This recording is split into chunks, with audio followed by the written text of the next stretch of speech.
எங்க பார்த்தாலும் இப்போ மாம்பழமா தெரியுது இல்லையா?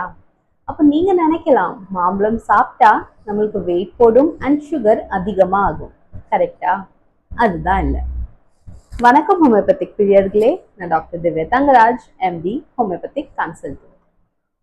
மாம்பழமோட கிளைசமிக் இண்டெக்ஸ் வந்து 50ல இருந்து 60 இருக்குது.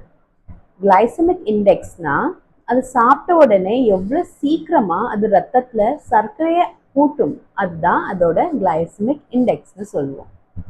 இது வந்து 50 to 60 இருக்கிறதுனால இது அதிகம் அப்படின்னு நினைச்சிட்டு சுகர் பேஷண்ட்ஸ் இது சாப்பிடவே கூடாதுன்னு அவங்களுக்கு அட்வைஸ் கிடைச்சிருக்கும். பட் சர்க்கரையில டைரக்ட் இம்பேக்ட் பண்றது வந்து கிளைசமிக் லோட் தான், கிளைசமிக் இண்டெக்ஸ் இல்லை. மாம்பழமோட கிளைசமிக் லோடு வந்து 8 to 10 தான். இது மிகவும் கம்மி தான். ஸோ நீங்க ஒரு ஃபுல் மாம்பழம் சாப்பிடாம ஒரு 100 கிராம்ஸ் மாம்பழம் டெய்லி சாப்பிடலாம், சுகர் அதிகமா ஆகும்னு டென்ஷன் இல்லாம. இதுல ஒரு யூனிக் பயோ ஆக்டிவ் கம்பவுண்ட் மாஞ்சிஃபிரின் இருக்கு. இது வந்து இன்சுலின் ரெஸ்பான்ஸை பெட்டரா தான் ஆகுது.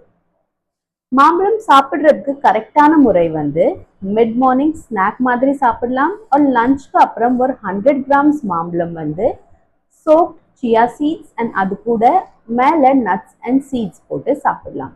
இப்படி சாப்பிட்டா சுகர் ஸ்பைக்ஸ் ஆகாது.